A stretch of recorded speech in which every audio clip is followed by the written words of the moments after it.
अस्सलामुअलैकुम रहमतुल्लाहि व बरकातुहू। कैसे हैं आप सब? मैं उम्मीद करती हूँ कि आप सब ठीक होंगे और ईमान और सेहत की बेहतरीन हालतों में होंगे। हाय आयशा, कैसी हैं? मैं ठीक हूँ। आप बताओ कैसी है ना? अल्लाह का शुक्र है, ठीक। आयशा, क्या कराने आई हैं आज? मैं अपने हाइलाइट्स करवाने आई हूँ। देखिए कितने अर्से बाद आपके कॉलर पर रौनक आई है फिर आपको कैसा लुक चाहिए? यार मैं हमेशा तुम पे छोड़ती हूँ, तो इस दफ़ा भी तुम पे, और ऐसे पप्पू वाला लुक चाहिए अच्छी लगूँ मैं। चलें जी, हम चलते हैं अपनी ट्रांसफॉर्मेशन की तरफ और इनका पप्पू लुक जो है वो क्रिएट करते हैं।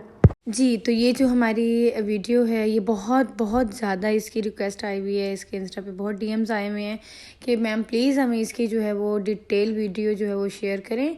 ठीक है जी, तो आज इसकी डिटेल वीडियो आपके साथ शेयर करेंगे एंड एवरीथिंग, हर चीज़ इसमें क्लियर है। इसमें ग्लॉस किसके साथ किया गया, इसके साथ हमने कट डाउन मटेरियल कौन सा तैयार किया, सब जो है इसकी रेसिपीज़ इसमें हमने डाली हुई हैं। सो प्लीज़ आप सब हमारी वीडियो को स्टार्ट से लास्ट तक देखें ताकि कोई भी आपका जो भी पोर्शन है वो स्किप ना हो, क्योंकि जब आप कुछ भी स्किप करते हैं तो आप एक अच्छा ट्रांसफॉर्म नहीं कर सकते। फिर बार बार मुझे डीएम्स आ रहे होते हैं कि प्लीज़ मैम ये ग्लोव्स की रेसिपी बता दें या फिर हमें कट डाउन मटेरियल का बता दें, कैसा बनाया, क्या रेशियो थी। सो प्लीज़ आप सबको रिक्वेस्ट है कि आप सब स्टार्ट से लास्ट तक देखें, क्योंकि अगर आप इतनी बड़ी ट्रांसफॉर्मेशन देख रहे हैं तो आपको टाइम मस्त लगना है। ऐसा पॉसिबल नहीं होता कि आप 1-2 सेकंड में जो है प्रॉपर ट्रांसफॉर्मेशन सीख जाएं। हमेशा सीखने के लिए आपको टाइम लगता है। ये टाइम टेकिंग प्रोसीजर्स होते हैं। हम सुबह के खड़े होते हैं और हमें रात हो जाती है एक एक ट्रांसफॉर्मेशन में, एक प्रोफेशनल ट्रांसफॉर्मेशन में। तो इसमें यह है कि आपको हम जितना भी हो सकता है उतना शॉर्ट करके और हम उसको उसकी स्पीड को अप करके हम आपको दिखाते हैं ताकि आपका जो है कम टाइम में आप एक अच्छी ट्रांसफॉर्मेशन को अच्छे से सीख सकें। ठीक है, अब देखें, पहले हमने बालों को देखा। बालों को आप देख लें, स्टार्टिंग से जो है वर्जन हेयर्स आ चुके हैं और एंड लेंथ में जो है ये ट्रीटेड हेयर्स हैं। ठीक है, आप लोग देख सकते हैं कि ये वर्जन हेयर्स हैं और फिर ट्रीटेड हेयर्स हैं। और थोड़ा सा मुझे ये था कि आयशा को सजेस्ट किया कि आप फेस फ्रेमिंग भी करें ताकि फेस हमारा स्लिम लगे, इसके बाद जो है हमारा लुक बहुत अच्छे से इन्हेंस हो जाए। ठीक है, पहले देखें शॉर्टर टू लॉन्गर हमने कट किया। ठीक है, फिर अब देखें लॉन्गर टू शॉर्टर हम जा रहे हैं इस तरीके से। ये प्रॉपर हमारी एक प्रोफेशनल वे में कट होता है, बहुत ही मज़े का कट है फेस फ्रेमिंग। इसको इसकी डिटेल वीडियोस जो है हमारे चैनल पे डाली हुई हैं। सो अगर इसने किसी ने भी अलग से इसकी डिटेल वीडियो देखनी हो तो काइंडली वो हमारे चैनल को विजिट करें और उसमें जो है वो इसकी डिटेल वीडियो, डिटेल एक्सप्लेनेशन आराम से देख सकते हैं। ठीक है, हमने इनका कट किया फेस फ्रेमिंग। बैक से हम हमेशा स्ट्रेट करते हैं। कोशिश करें कोई भी क्लाइंट आए और जब वो कैराटीन या रिबॉन्डिंग या हाइलाइट्स कुछ भी अपना हेयर ट्रीटमेंट, केमिकल वर्क कुछ भी कराना चाहें तो पहले उनका जो है पीछे से आप एक वन लेंथ कर दिया करें। इससे फिनिशिंग आती है आपके काम में। ठीक है, ये कुछ ऐसी टिप्स ट्रिक्स होती हैं जो आप लोगों के साथ हम शेयर करते हैं ताकि आप घरों में बैठ के आराम से अपने सैलून को प्रोफेशनल वे में कन्वर्ट कर सके कि लोकल से प्रोफेशनल किस तरह से काम को हम कन्वर्ट कर सकते हैं। ठीक है जी, एक चीज़ मैं आप लोगों को बताना चाहूँगी कि हर काम जो है वो अच्छा या बुरा बन सकता है अगर हम उसको अच्छा या बुरा बनाएंगे। जिस तरीके से हम उसको लेके चलेंगे हमारा काम सेम एज इट इज़ वैसे ही चलेगा। तो सैलून वर्क में कोशिश किया करें हर वो काम जो शरीयत के ख़िलाफ़ है उसको जो है मत किया करें। प्लकिंग हो गया, परमानेंट एक्सटेंशंस हो गई, परमानेंट लैशेस हो गए, परमानेंट ब्राउज हो गए।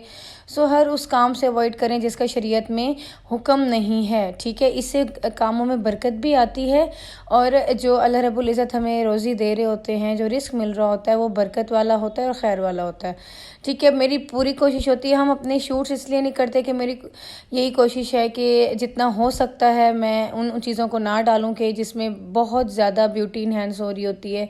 अब ये इनमें भी मैं बहुत कश्मकश में होती हूँ कि इन्हें डालूं या ना डालूं, क्योंकि काम यहाँ पे बच्चियाँ बहुत ज़्यादा सीख रही हैं, उनके डीएम्स आ रहे हैं, वो थैंकफुल हो रहे होते हैं कि मैम आप हमें काम सिखा रही हैं घर पे बैठे हुए। आप लोगों के साथ हेयर के ट्यूटोरियल्स जो है मैं शेयर करती रहती हूँ ताकि आप लोग घरों में बैठ के एक प्रोफेशनल वे में हेयर को डाई करना सीख जाएँ। ठीक है जी, अब देखें इस तरह हम किस तरह से वेविंग ले रहे हैं, किस तरह से सेक्शनिंग ले रहे हैं। इसमें कोई भी चीज़, कोई भी पोर्शन हिडन नहीं है। वीडियो इसलिए लंबी हो जाती है क्योंकि जब आप लोगों की बहुत ज़्यादा रिक्वेस्ट होती है कि मैम प्लीज़ हमें एक एक स्टेप जो है वो डिटेल से दिखाएं, तो उसके लिए ये होता है कि हमने पूरी वीडियो बनानी होती है। अभी एंड में हमारी थोड़ा सा ये था कि हमने अपनी क्लाइंट की ही मोबाइल में कुछ लिए थे ग्लोव्स के। जब हमने हेयर ग्लोव्स किया था उसमें इन्हीं के मोबाइल पे क्लिप्स लिए थे, तो काफ़ी टाइम हो गया अभी तक हमें क्लिप रिसीव नहीं हुए। सो जितने हमारे पास क्लिप्स थे हमने उन सबको जो एडिट करके उनको कंबाइन करके वॉइस ओवर करके वो आप लोगों को हम डिलीवर कर रहे हैं, ताकि हमारे ऊपर भी स्टॉक जो इतना भरा हुआ है मोबाइल में वो भी कम हो। ठीक है जी। अब देखिए इस तरह से हम जो है वो किस तरह से वेविंग ले रहे हैं, कहीं पे स्लाइसिंग ले रहे हैं, वेविंग ले रहे हैं, कहीं पे हम टीजिंग कर रहे हैं। तो डिफरेंट सेक्शंस में डिफरेंट वर्किंग होती है और क्लाइंट की डिमांड के अकॉर्डिंग होती है। आपने देखा कि क्लाइंट का जो था वो ये कह रही थी कि आप जो करते हैं हम उस पर सेटिस्फाई हैं, तो इसीलिए हमारी भी कोशिश होती है कि हम अच्छे से अच्छा काम डिलीवर करें। यहाँ पे आप देखिए हम स्लांट में जो है वो स्लांट में ले रहे हैं अपने जो सेक्शन है, एक छोटा सा हम सेक्शन लेते हैं, ठीक है, और उसको स्लांट में लेते हैं, स्ट्रेट नहीं ले रहे, ठीक है, स्लांट में लेके उसमें हम अपनी वेविंग करके उसके बाद फॉइल रख रहे हैं। अच्छा, फॉइल रखने का तरीका आप लोग चेक करें ज़रा कि जब हम फॉइल रखते हैं ना, तो फॉइल को जब ऊपर से फोल्ड करते हैं तो उसके नीचे थोड़ा सा मटेरियल लगा देते हैं सॉरी। तो उसमें ये करते हैं कि हम थोड़ा सा मटेरियल लगाते हैं। मटेरियल लगाने के बाद ये होता है कि अगर आप उस पर काम कर रहे होते हैं तो आप जब बाल उसके ऊपर रखते हैं ना तो स्टिक हो जाते हैं, तो वो फॉइल ग्रिप कर जाती है। ठीक है। अब देखिए साथ के साथ हम सक्शन क्लिप भी जो है लगाते जा रहे हैं ताकि इसकी ग्रिप अच्छी रहे। कोशिश करें कि जब आप हेयर का काम करते हैं बहुत ही नीट क्लीन अंदाज से करें, और क्योंकि उससे अगर मेस हो जाता है तो आपके रूट्स पे सारा जो है अगर डी कलर लग गया तो आपको पता है पैचेस पड़ जाते हैं, और अगर पैचेस पड़ जाते हैं तो आपके काम में किसी किस्म की कोई सफाई या उसको प्रोफेशनल वर्क आप नहीं कंसीडर कर सकते। ठीक है। तो अब देखिए स्लांट में हम ले रहे हैं सेक्शन इनका, तो किस तरह से हम इनकी सेक्शनिंग कर रहे हैं। ठीक है। एक चीज़ बहुत ज़्यादा देखी जाएगी कि हमारा जो है फ्रंट किस तरह का है। हमारी जो स्टार्टिंग में देखें वर्जन हेयर्स हैं, देख लें आप लोग। पहले भी हमारी आयशा ने हमसे हाईलाइट सब कराए थे, तब इनकी शादी हो रही थी। ठीक है। उसके बाद अब आयशा ने कराए, देखें नीचे ट्रीटेड हेयर्स हैं। इस तरह आप लोग कर सकते हैं। अब हमने क्या किया कि हमने बार बार फॉइल्स चेक की, जो ट्रीटेड हेयर पे आया तो ट्रीटेड हेयर से हमने मटेरियल स्किप कर दिया। ठीक है। या दूसरा ऑप्शन ये है कि आप इस तरह कर सकते हैं कि जब आप मटेरियल को अप्लाई कर रहे होते हैं तो आप जो वर्जन हेयर्स है वहाँ पे मटेरियल लगा के उसके बाद आपकी जो एंड लेंथ है उसको छोड़ देंगे, और तकरीबन 20 या 30 मिनट बाद, 20 से 25 मिनट बाद आप दोबारा उस पर रीएप्लीकेट कर देंगे। जब आप रीचेकिंग करेंगे तो ड्यूरिंग रीचेकिंग आप उनके जो एंड लेंथ है उसके ऊपर भी एप्लीकेट कर देंगे। ये दोनों ऑप्शन है, आप किसी ऑप्शन के साथ भी चल के अपने जो है डी कलर को अच्छे से अचीव कर सकते हैं विदाउट एनी डैमेजिंग। ठीक है। कोशिश करें डैमेजिंग कम हो। अच्छा, आप लोगों के साथ अब मुझे शेयर करना है मटेरियल इसका, ये डी कलर का। इसका जो मटेरियल था उसमें हमने देखें आप 30 भी डाल सकते हैं, आप 40 भी डाल सकते हैं, डिपेंड करता है आपके क्लाइंट के बालों पे। अगर आपके क्लाइंट के हेयर्स जो हैं वो ट्रीटेड है, वर्जन नहीं है, तो आप कोशिश करें उसको 30 वॉल्यूम से करें या 20 वॉल्यूम, 20 या 30 से भी आप अपने डिज़ायर कलर अचीव कर सकते हैं। ठीक है। सेकेंडली, अगर आपके हेयर्स वर्जन हैं और काफ़ी हैवी हेयर्स हैं, मोटा बाल है, आप उस पर 40 वॉल्यूम भी यूज़ कर सकते हैं, बट विद प्लेक्स।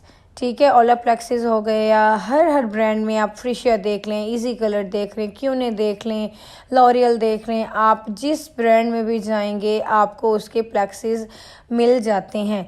ठीक है। अपनी ही रेंज के अकॉर्डिंग आप वो प्लेक्स ले लेंगे। ठीक है। और उसे अपने हेयर्स पे डाल देंगे। ठीक है।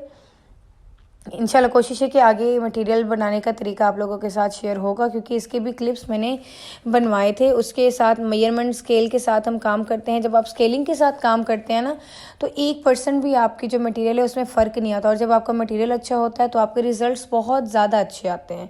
ठीक है। हमेशा देखिए जब येलो पिगमेंट आएगा तो हम उसको किससे कट करेंगे, किस तरह न्यूट्रलाइज करेंगे, हम ग्लोस किसके साथ कर रहे हैं। तो आप सबसे रिक्वेस्ट है कि वीडियो को स्टार्ट से लास्ट तक देखें ताकि कोई भी आपका कोई भी एक स्टेप स्किप ना हो और उसके बाद आप लोगों को परेशानी का सामना ना हो। ठीक है जी। अब आप देख सकते हैं कि किस तरीके से हमने दोनों साइड्स पे हमने देखिए सेक्शन कितने निकाले, 5 सेक्शन निकाले। ठीक है। 8 to 8 सेक्शन थे। उसके बाद हॉर्सशू एरिया था और बैक से हमने 2 अपने सेक्शन निकाले।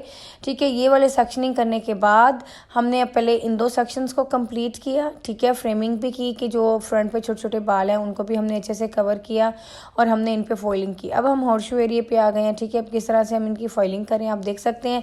यहाँ पे हमें थोड़ा सा मर्जिंग इफेक्ट चाहिए था, सो हमने इसकी टीजिंग के बाद थोड़ी सी बैकम भी किया, टीजिंग भी किया, ताकि हमारे पास एक मर्जिंग जो है वो इसका इफेक्ट आना चाहिए। ठीक है। अब देख सकते हैं किस तरह से हमने इसको फॉइल किया। ठीक है। बालियाज भी बहुत मुझसे अक्सर पूछ रहे थे कि मैम बालियाज किस तरह से है, बालियाज क्या होता है। तो बालियाज की भी बहुत सी टाइप्स हैं। अब डिपेंड करता है कि हमारे क्लाइंट की जो है वो डिज़ायर रिक्वायरमेंट क्या है। ठीक है। अब देखिए इस तरह से हम छोटी छोटी बहुत ही बारीक हम अपनी जो है वो अपनी वेविंग कर रहे हैं, खूबसूरत कर रहे हैं, क्योंकि मोटी मोटी लेंगे तो बड़ी बुरी लगती है। बहुत बारीक बारीक हम अपनी सेक्शनिंग कर रहे हैं और उसके बाद हम देखें किस तरह से प्रोडक्ट को अपना एमल्सिफाई कर रहे हैं, अपने हेयर्स पर डिपॉजिट कर रहे हैं। कोशिश करनी है कि 2 से 3 इंच या 3 से 4 इंच भी अगर आप छोड़ सकते हैं तो अपने रूट से अपने मटेरियल को दूर रखें। इससे ये होता है क्लाइंट देखिए बाज़-औक़ात बज़िद होता है और हम सैलून्स वाले क्या करते हैं कि जी लगा देते हैं कि क्लाइंट तो खुश हो, खप से बचें। लेकिन प्लीज़ थोड़ा सा ये बर्दाश्त कर लें, चाहे वो नाराज़ भी होते हैं, लेकिन 2 से 3 इंच बालों से मटेरियल को दूर रखें ताकि कोई भी डैमेजिंग ना हो। ठीक है। जब आप डैमेजिंग नहीं करते ना, जब आपका मटेरियल है, केमिकल है, वो आपके रूट्स को जो है वो टच नहीं करता, तो यकीन करें एक सेटिस्फेक्शन होती है और आपका बाल कहीं नहीं जाता। हमारे जितने भी क्लाइंट्स चाहे वो केमिकल वर्क जो भी करा रहे होते हैं, अल्हम्दुलिल्लाह ना ही कभी हेयर फॉल होता है और ना ही कभी किसी किस्म का कोई इशू होता है। सो यही होता है कि हम क्वालिटी में कोई कंप्रोमाइज़ नहीं करते। अच्छा, आप देख सकते हैं 6.35 की हमने एक ट्यूब ली है क्यून की।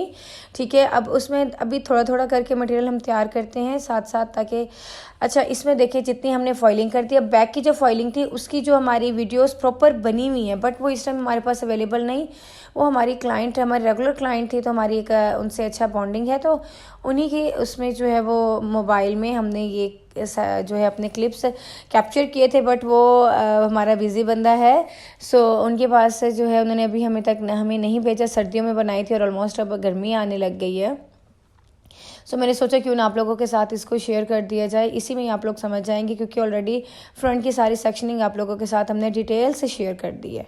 ठीक है। अब देखिए किस तरह से करें। एक और बहुत मज़े का ट्रिक आप लोगों के साथ शेयर करें कि आप लोगों ने फॉइल्स कर लिए, ठीक है, टाइम की बचत करते हुए। पहले हमने यूँ करना था ना कि हमने पहले इनकी ग्रे कवरेज भी है, देखिए बहुत से इशूज़ हैं, इनकी ग्रे कवरेज भी है, इनकी हमने जो है वो अपने बेस को भी लिफ्ट अप करना है और इनकी हाईलाइट्स भी डालनी है। सो हम क्या करेंगे, हमने पहले इनका जो है वो बेस चेंज नहीं किया, पहले ग्रे कवरेज नहीं की। इससे क्या हुआ कि हमारा 1 घंटा बच गया। ठीक है। अब हमने क्या किया, हमने जब फॉइल्स की, फॉइल्स करने के बाद हमने जल्दी से अपना 6.35 को 20 वॉल्यूम के साथ मिक्स करके अच्छे से उसको हमने जो है उसमें प्लेक्स उसमें भी डाल दें। ठीक है। आप प्रोटीन बेन्स भी डाल सकते हैं और उसमें प्लेक्स भी डाल सकते हैं। इससे फ़ायदा ये हो जाता है कि प्रोडक्ट थोड़ा माइल्ड हो जाता है और प्रोडक्ट जो है वो आपके बॉन्ड को ब्रेक नहीं करता। ठीक है। अब देखिए अब इस तरह से हमने किया कि हमने इनके फॉइल्स को लगा के जो जो सेक्शन हमारे छूटे हुए थे उन्हीं के ऊपर हमने बेस लिफ्ट की।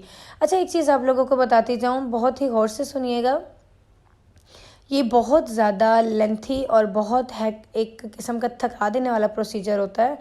अगर आप इस तरह का एप्लीकेट करें तो इसके लिए आपको एक्सपर्ट होना आपका ज़रूरी है। अगर आप बिगनर हैं तो प्लीज़ आपसे रिक्वेस्ट है आप ये वाला जो है हमारा ट्रिक फॉलो मत कीजिएगा, क्योंकि इससे होगा यूँ। आपको बताती हूँ क्यों आपने ये वाला ट्रिक जो है अगर बिगनर्स हैं यूज़ नहीं करना। अगर बच्चे जो हैं वो न्यू कमर्स हैं और सीख रही हैं तो प्लीज़ इस तरह मत कीजिएगा, आपसे हैंडल नहीं हो पाएगा।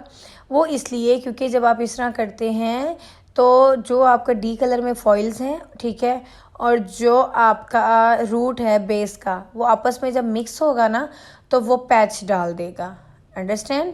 वो आपकी जो फॉइल्स है, क्योंकि हमारा कलर हमने डार्कर में लिया है, तो ये होना है कि हमने हाईलाइट्स तो लाइटर में डालनी है, कलर डार्कर में लिया हुआ है हमने। सो अगर वो आपस में मर्ज हो गए ना तो उससे होना यूँ है कि वो आपके पैच पड़ जाएंगे और आपके फॉइल्स में बहुत ज़्यादा इशू क्रिएट हो जाएगा।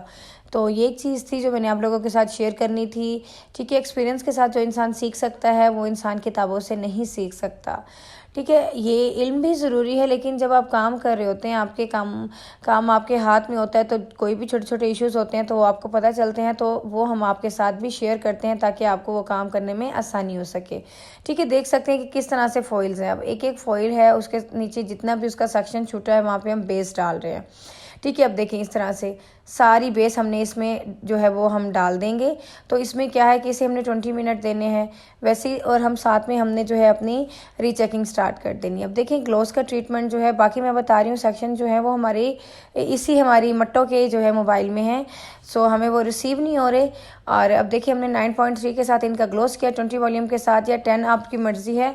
कोशिश करें 10 वॉल्यूम से, हमने 10 वॉल्यूम से ग्लोस किया है क्योंकि ऑलरेडी बेस इनका चेंज था। तो हमने जस्ट एंड जस्ट इनकी जो है हाईलाइट हाइलाइट्स में डिपॉजिटिंग करनी थी। अब इसमें देख लें 9.3 हमारा ये क्यून का टिंटा कलर है, ठीक है। इसको हमने जो है वो इसमें डिपॉजिट किया 10 या 20 मिनट के लिए।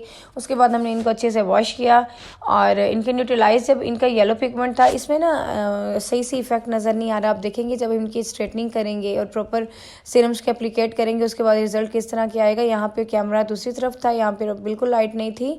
और अच्छा इस तरह से है कि जब हम इनकी फॉइल्स को किया, बार बार रीचेक किया गया। ये नहीं होता कि एक बार फॉइल्स लगा के छोड़ दी जाती हैं, बार बार रीचेक किया जाता है। रीचेकिंग के बाद इनका अगर येलो पिगमेंट आता है तो येलो पिगमेंट को हम न्यूट्रलाइज कर देते हैं वायलेट शैम्पू से, या फिर अपना ही जो न्यूट्रलाइज़र बना के। जी ये हमारे रिजल्ट्स, कितने ही खूबसूरत अमेजिंग रिजल्ट्स हैं। इसकी बहुत डिमांड थी और इन्हीं को देख के इंस्टाग्राम से पता नहीं कितने ही क्लाइंट्स ने जो है वो अपने हाईलाइट्स कराई हैं। सो अगर आप लोगों को हमारी वीडियो पसंद आए तो काइंडली आप हमारे चैनल को सब्सक्राइब भी कर लें, वीडियो को लाइक करें, चैनल को शेयर करें। इंशाल्लाह मिलते हैं न्यू वीडियो के साथ, न्यू टॉपिक्स के साथ। और आप देखें कितना ही अमेजिंग कलर है, सबको बहुत बहुत पसंद आया। अपना ख्याल रखिएगा, अल्लाह हाफिज़।